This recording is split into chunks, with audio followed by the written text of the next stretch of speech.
Ce qu'il faut simplement, c'est, comme je le disais tout à l'heure, c'est le domestiquer et faire attention à ce que des rumeurs ne remplacent pas des faits. Et parfois, il arrive que des rumeurs se propagent à toute vitesse parce que c'est beaucoup plus séduisant une rumeur qu'une information avérée. Souvent, vous voyez, j'avais été frappé par la manière dont, comme une traînée de poudre, les gens s'étaient passionnés pour cette espèce de version absolument abracadabrante de cet avion qui ne se serait jamais écrasé sur le Pentagone. Ça plaisait aux gens. Alors l'idée qu'on leur avait menti, que tout le monde, les politiciens, la presse, etc., ça leur plaisait à ce point qu'ils ont acheté à 200 000 exemplaires le livre en question. Et bon, il faut quand même, il y a des moments où il est normal que des gens se lèvent pour dire attention, vous êtes en train de vous faire intoxiquer. Bonsoir. Alors moi aussi je vous aime beaucoup comme beaucoup de gens ici, mais j'aimerais bien vous faire une critique que j'ai toujours voulu vous faire quand on vous regardait dans les journaux, alors dans le soir au JT. C'est une demi-critique parce que comme tout le monde, moi je le regardais, le journal du 20h, depuis que j'ai 5 ans, je regarde ça tous les soirs quasiment. Et pourtant, au fur et à mesure, on grandit et on se rend compte que il y a une qualité qui est quand même, excusez-moi du terme, un peu médiocre. C'est-à-dire qu'on traite de la même façon le résultat du PSG que les 10 soldats français qui sont morts en Afghanistan. Alors j'ai été assez étonné parce que vous dites aujourd'hui, bah voilà, moi j'aimerais bien approfondir, j'aimerais bien aller plus loin, plus en profondeur. Et en même temps, ça fait 27 ans quasiment, je crois presque 30 ans que vous êtes là-dedans. Est-ce que vous vous êtes jamais remis en question, vous vous êtes jamais dit, mais finalement la qualité est quand même assez... voilà, c'est pour que tout le monde ait une information, mais qui va pas du tout en profondeur. Et est-ce que même, j'irais jusqu'à dire, vous vous sentez pas un petit peu responsable de la dégradation de la presse et pas vous personnellement, mais les JT en général, et de la montée des journaux, des gratuits, qui sont pareils, purement informatifs, et il n'y a aucun approfondissement. Sur l'approfondissement, c'est une réflexion que je mène depuis très longtemps parce que je trouve votre réflexion très intéressante et il ne faut pas la balayer en se disant bah on faisait ça donc on avait raison. Non, évidemment, et c'est ce que je reproche à un certain nombre de journalistes ou de présentateurs, c'est en effet de mettre tout sur le même plan. Et ils le font même parfois sans se rendre compte qu'ils mettent aucune intonation différente et que tout semble, en effet, oui, la pizza est sortie du four, bon, bah, c'est la reine ou c'est la margarita, bon, on la sort, et puis après on va sortir autre chose, et ça n'a aucun rapport, mais peu importe. Ça, c'est embêtant, ça me gêne, et moi, j'ai vu beaucoup de sujets comme ça, ou de présentations de journal qui me défrisaient, je me dis, c'est pas du tout ça. Pour moi, il doit y avoir une hiérarchie, et il doit y avoir également une fluidité dans les choses. Il faut que les choses paraissent s'enchaîner. Et c'est la raison pour laquelle, au fil des années, je faisais faire des sujets de plus en plus longs. Et par exemple, dans les derniers mois, j'étais assez fier parce que 2 ou 3 fois, on avait consacré des journaux entiers à un seul sujet. Et qui n'étaient pas des sujets médiocres. Hein. On avait fait J'avais demandé par exemple un sujet sur la hausse des prix alimentaires dans le monde et qui créait ce qu'on appelait les émeutes de la faim. On avait été partout, au Sénégal, au Burkina Faso, en Amérique du Sud, en Chine, au Bangladesh et aux États-Unis. On voyait un peu. Et pendant à peu près 25 minutes, on a traité d'un sujet et les 10 dernières minutes étaient consacrées à tout à fait autre chose et peut-être en effet les résultats du PSG ou je ne sais quoi. J'ai fait de même un mois plus tard avec la hausse des prix de l'énergie, parce que ça avait beaucoup de conséquences. Et puis, bon, malheureusement, cette expérience-là a été interrompue, puisque quelques jours après, j'ai été remercié. Mais ça marchait très bien, d'ailleurs. Les gens suivaient exactement comme un journal, à peu près le même taux d'audience, de nombre de téléspectateurs, qu'avec les anciens schémas. Donc, en effet, il faut toujours aller un peu plus loin vers l'approfondissement. Puis ça dépend des gens aussi. Hein. Vous avez des journalistes qui adorent survoler les choses ou qui vous donnent l'impression que tout se vaut. Or, tout ne se vaut pas, on le sait bien. Donc, voilà, je crois que ça dépend beaucoup c'est une question de tact, beaucoup, et parfois de mauvais goût qu'on peut avoir ou qu'on essaie d'éviter.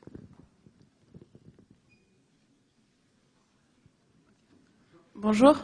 Bonjour. En fait, j'avais une question qui a un peu rien à voir, mais je voulais juste savoir en fait quel a été pour vous le moment le plus dur à présenter, enfin après 20 ans de JT. Il y a plusieurs moments, mais d'abord c'est toujours affreux d'être obligé d'annoncer la mort soit d'un de vos proches. Ça m'est arrivé, enfin quelqu'un que j'aimais beaucoup, par exemple comme Patrick Bourrat, qui était mon meilleur ami au sein de TF1 et qui a été écrasé par un char lors des manœuvres de l'armée américaine au Koweït. Ça, c'était un moment très, très difficile. Il y a des moments aussi difficiles quand vous annoncez la mort de gens que vous idolâtrez. C'était le cas, par exemple, pour moi, de Brel ou de Brassens ou de tous ces gens. Et c'est vrai que je ne peux pas dire que je présentais le journal de gaieté de cœur dans ces moments-là. Et puis des moments, alors là, qui sont des moments très, très étranges où le journal est en train soit de ronronner, soit de dérouler tout à fait normalement, et puis tout d'un coup, vous êtes rattrapé par un drame. Ça m'est arrivé plusieurs fois, et là, c'est très dur. Puisque vous parliez de football, un jour, je présentais un journal raccourci parce qu'il y avait une demi-finale de la Coupe de France de football entre Bastia et Marseille, et je rendais l'antenne à nos journalistes sur place lorsque j'ai vu une tribune s'effondrer, et alors que normalement le générique devait démarrer, il devait y avoir la publicité, etc.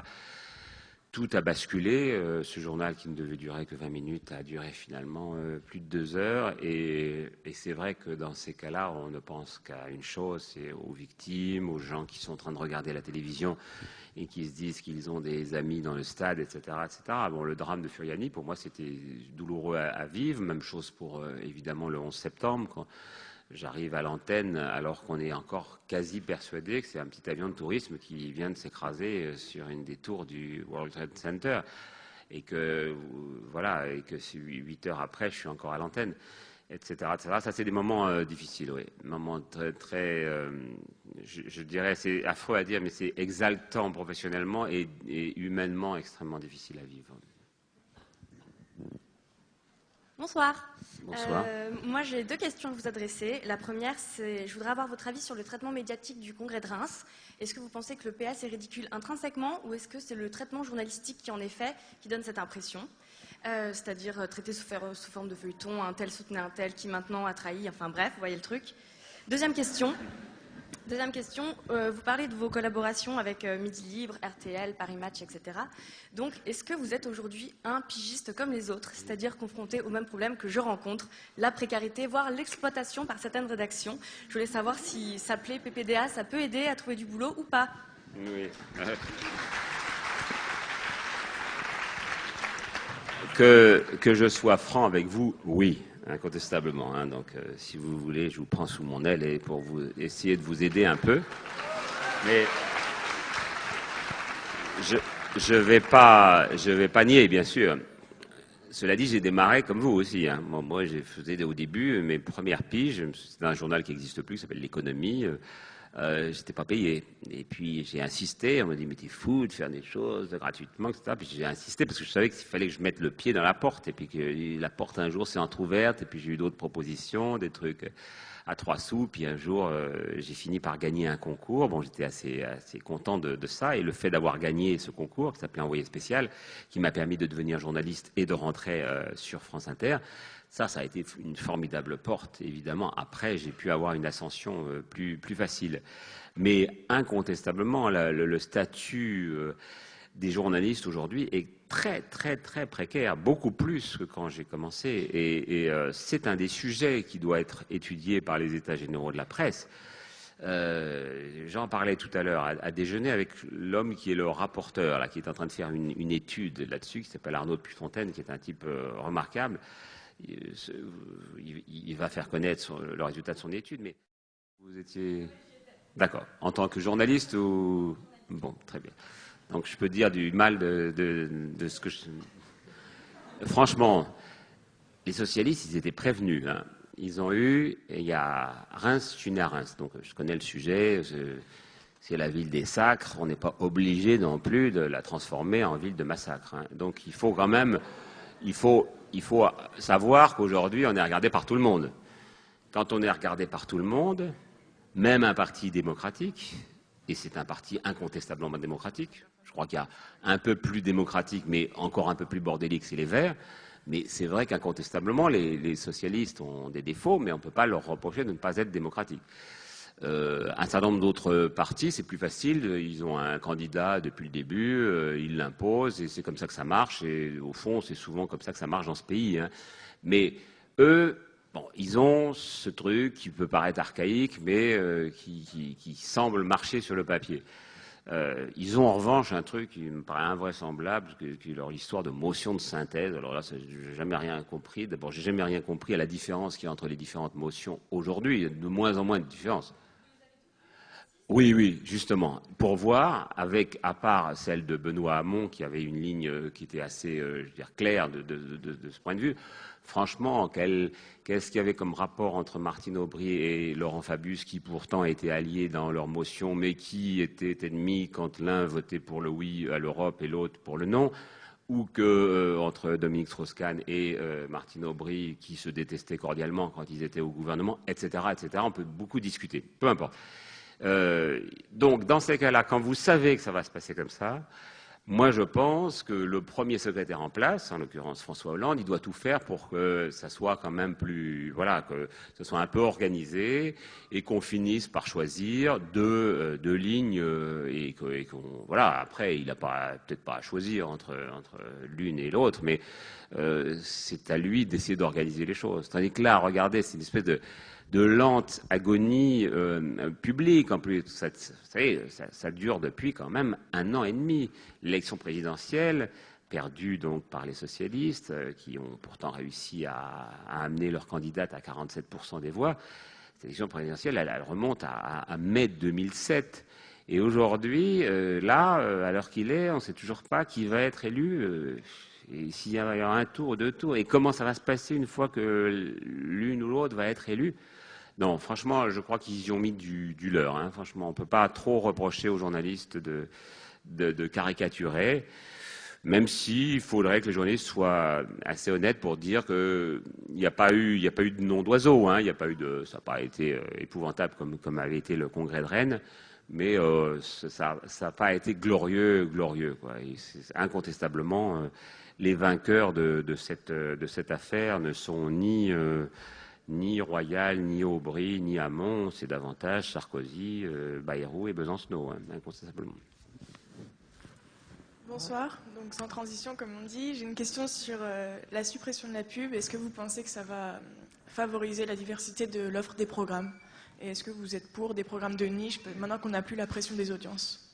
Oui, moi je pense que réellement on va aller, s'il y a un cahier des charges intéressant, on va aller vers des programmes. Si aussi on dit quelles sont les missions des chaînes et les unes et les autres, hein. On peut aller vers des programmes plus intéressants. Et vous voyez, tout à l'heure j'évoquais le programme de 3e partie de soirée, un programme qui commence à 23h30, c'est quand même plus intéressant qu'un programme qui commence à 1h du matin, comme c'est le cas actuellement. Donc je pense que normalement, on va vers une plus grande diversité dans l'offre.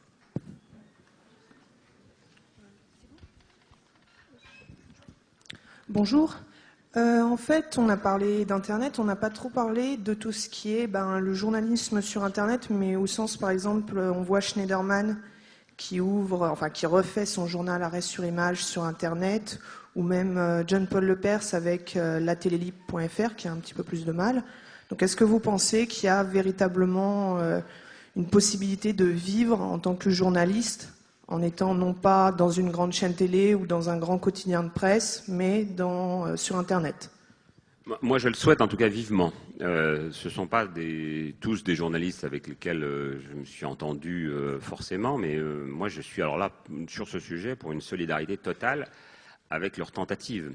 Vous pourriez citer aussi Edoui Plenel et quelques autres qui tentent des sites différents. Je suis pas sûr qu'ils aient trouvé encore l'économie du système. Et peut-être que vous, qui travaillez sur ces sujets-là, vous pourriez les aider utilement. Mais ça vaut le coup, bien sûr, parce que pendant que vont disparaître les journaux dont je vous ai parlé tout à l'heure, il serait utile qu'il y ait d'autres sources d'informations, et celle-là en est une très très utile.